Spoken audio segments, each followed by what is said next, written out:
Hello friends, నా పేరు రంజిత్ కుమార్. మీరు చూస్తున్నారు Ranjith Properties. Welcome back to real estate మోసాలు episode number 2. Friends, already episode 1లో పాత డాక్యుమెంట్స్ ఉన్నప్పుడు ఓనర్ వెరిఫికేషన్ అంటే బ్యాక్గ్రౌండ్ వెరిఫికేషన్ ఓనర్ చేయకపోతే ఎలాంటి మోసం జరుగుతుందని చెప్పాము. ఇన్ కేస్ మీరు ఆ వీడియో చూడకపోతే కింద లింక్ ఇచ్చాను డిస్క్రిప్షన్లో, చూడండి. ఈరోజు ఏంటంటే తక్కువ రేట్కి వస్తుంది కదా అని చెప్పేసి ఒరిజినల్ డాక్యుమెంట్స్ లేకుండా కొంటే ఎలాంటి మోసం జరుగుతుందో ఈ వీడియోలో మీకు చెప్పబోతున్నాను.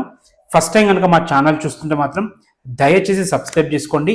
ప్లీజ్ లైక్ చేయండి. లైక్ చేయడం ద్వారా ఈ వీడియో ఇంకొంతమందికి షేర్ అవుతుంది.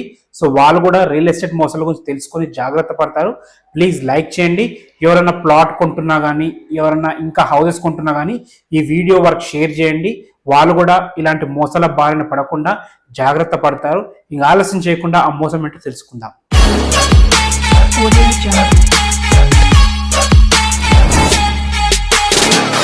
ఇప్పుడు నేను చెప్పబోయే మోసం అనేది రియల్గా జరిగిన మోసము, కాకపోతే మీకు పేర్లు మార్చి చెప్తున్నాను.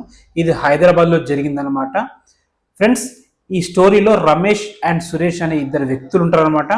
రమేష్కి కిరాణ్ షాప్ ఉంది, సో చాలా మంచి గిరాక్ అవుతుంది అనమాట. అండ్ సురేష్ వచ్చేసి మనకి సాఫ్ట్వేర్ ఎంప్లాయీ, జాబ్ చేసుకుంటుంటాడు. అయితే రమేష్ తన బిజినెస్ డెవలప్ చేసుకోవడానికి లోన్ కోసము తన దగ్గర ఉన్న ఒక 100 గజాల ప్లాట్ కోఆపరేట్ బ్యాంక్లో అంటే గవర్నమెంట్ బ్యాంక్లో తాకట్టు పెడతారు అనమాట. తాకట్టు పెట్టి 5 లక్షలు తీసుకుంటారు.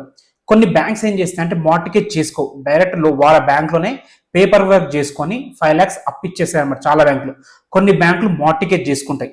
ఈ మార్టిగేజ్ చేసుకునే బ్యాంక్స్ అనేవి మనకి ఎట్లా ఉంటుందంటే, మార్టిగేజ్ చేసుకున్న ఒక బ్యాంకు ఆ మార్టిగేజ్ చేసుకుని ఈసీలో రిఫ్లెక్ట్ అవుతుంది. ఏదైతే మార్టిగేజ్ చేసుకోకుండా డైరెక్ట్ వాళ్ళ బ్యాంకులోనే పేపర్ వర్క్ చేసిస్తారు కదా, అలాంటి బ్యాంక్స్ యొక్క మార్టిగేజ్ అనేది ఈసీలో రిఫ్లెక్ట్ కాదు. అయితే ఇక్కడ ఏం జరిగిందంటే, ఈ ఏదైతే కోఆపరేటివ్ బ్యాంకులో రమేష్ అప్పు తీసుకున్నాడో ఆ అప్పు తీసుకున్న విషయము ఈసీలో ఇన్కంప్లెంట్ సర్టిఫికేట్లో రిఫ్లెక్ట్ కాలేదు. సో ఏదైనా ప్రాపర్టీ కొన్నప్పుడు, ఎవరైనా ప్రాపర్టీ కొంటున్నారు అనుకోండి, ఫస్ట్ వాళ్ళు చెక్ చేసుకునేది ఈసీ కరెక్ట్ ఉందా లేదని చూస్తారు. ఈసీ కరెక్ట్ ఉందంటే ఎవరైనా గుడ్డిగా కొనేసుకుంటారు అనమాట. సో ఇక్కడ రమేష్కి ఇక్కడే ప్లస్ పాయింట్ అయింది. సో ఆయనకు దుర్బుద్ధి పుట్టి 5 లక్షలు కూడా సరిపోక ఇంకా డబ్బులు అవసరం ఉండి తన ప్లాట్ అతి తక్కువ రేటుకే అమ్ముతాడని చెప్పేసి సురేష్కి సంప్రదిస్తాడు. ఎందుకు అతి తక్కువ రేటుకి అమ్ముతున్నామని సురేష్ అడగగా, తన ఒరిజినల్ డాక్యుమెంట్స్ ఎక్కడో పోయాయని, పోలీస్ స్టేషన్లో ఎఫ్ఐఆర్ కంప్లైంట్ ఇచ్చానని, న్యూస్ పేపర్లో అడ్వర్టైజ్ కూడా ఇచ్చానని చెప్పేసి అన్ని లీగల్గా, ఒక డాక్యుమెంట్ పోతే లీగల్గా ఎలాంటి జాగ్రత్తలు తీసుకోవాలో అన్ని జాగ్రత్తలు తీసుకున్నానని చెప్పి సురేష్ని కన్విన్స్ చేసి ఆ ఎఫ్ఐఆర్ కాపీ, తర్వాత ఏదైతే పేపర్లో న్యూస్ ఆర్టికల్ ఇస్తారో అడ్వర్టైజ్మెంట్ డాక్యుమెంట్స్ పోయాయని చెప్పేసి ఇవన్నీ సురేష్కి ఇచ్చాడు. సురేష్ నార్మల్గా బయట ఎంక్వైరీ చేస్తారు, ఎవరైనా బ్యాంకులో తాకట్టు పెట్టి అమ్ముతున్నారని సురేష్ గెస్ చేయలేడు. సో యాక్చువల్గా డాక్యుమెంట్స్ పోతే ఇవే ఫార్మాలిటీ, ఎఫ్ఐఆర్ కంప్లైంట్ ఇవ్వాలి, న్యూస్ పేపర్లో అడ్వర్టైజ్మెంట్ ఇవ్వాలి, ఇక్కడ నుంచి రెస్పాన్స్ రాకపోతే అప్పుడు ప్లాట్ సబ్ రిజిస్టర్ దగ్గరికి వెళ్ళి అమ్ముకోవచ్చు అనమాట. ఇదే విధంగా రమేష్ సురేష్కి ప్లాట్ అమ్మాడు. సురేష్ కూడా మనకి తక్కువ రేటుకు, మార్కెట్ కంటే దాదాపుగా చాలా తక్కువ రేటుకు వస్తుంది కదా.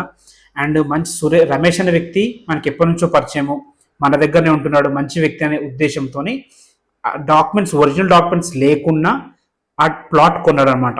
ప్లాట్ కొన్నాక ఒక 2-3 monthsకి బ్యాంక్ నుంచి నోటీసులు వచ్చాయి, వేలం వేస్తున్నట్టు ప్లాట్.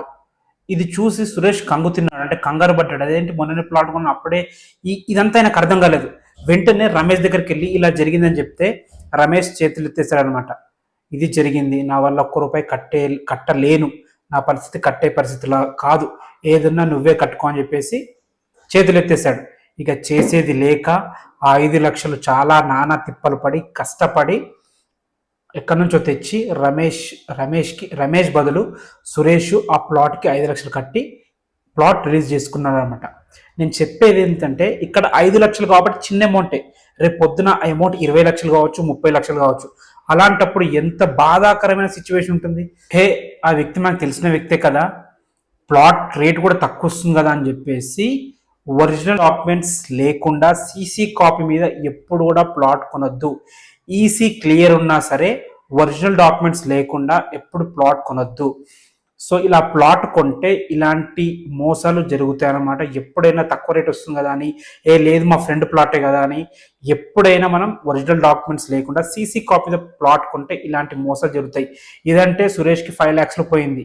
అది ఒక 20 lakhs 30 lakhs 40 lakhs 50 lakhs అయితే సో ఊరేసుకోవడం తప్ప వేరే మార్గం లేదు. కాబట్టి ఇలాంటి తప్పులు చేయకుండా చాలా జాగ్రత్తగా 1కి 4 సార్లు చూసుకొని తక్కువ రేట్ వస్తుంది కదా అని కకృతి పడకుండా సో ఇన్వెస్ట్మెంట్ అనేది చాలా జాగ్రత్త చేయాలి. మన మధ్యతరగతి వారికి రియల్ ఎస్టేట్లో ఇన్వెస్ట్మెంట్ చేయడం అనేది చాలా పెద్ద వరం. ఆ వరాన్ని శాపంలాగా మార్చుకోకుండా జాగ్రత్త పడండి. Thanks for watching. మళ్ళొక రియల్ ఎస్టేట్ మోసంతో మళ్ళీ కలుద్దాము. ఫస్ట్ నేను కనుక మా ఛానల్ చూస్తుంటే మాత్రం దయచేసి సబ్స్క్రైబ్ చేసుకోండి. ప్లీజ్ లైక్ చేయండి. లైక్ చేయడం ద్వారా ఈ వీడియోని ఇంకొంతమంది ఈ రియల్ ఎస్టేట్ మోసాల గురించి తెలియని వాళ్ళు తెలుసుకొని జాగ్రత్త పడతారు. ప్లీజ్ నా మనవి లైక్ చేయండి. మీకు కూడా మీ లైఫ్లో ఇలాంటి సంఘటనలు కానీ మోసాలు కానీ మీ లైఫ్లో కానీ మీ బంధువుల లైఫ్లో కానీ మీ ఫ్రెండ్స్ లైఫ్లో కానీ జరిగితే మాతో షేర్ చేసుకోవాలనుకుంటే కింద నా మెయిల్ ఐడి ఇస్తున్నాను. నా మెయిల్ ఐడికి ఆ స్టోరీ పంపండి. లేకపోతే కామెంట్లో పెట్టినా సరే మీ ఐడెంటిటీ రివీల్ చేయకుండా నేను ఈ మోసం గురించి మరింత మందికి తెలియజేయడానికి ప్రయత్నిస్తాను అనమాట. Thanks for watching. Ranjith Kumar signing off. Bye.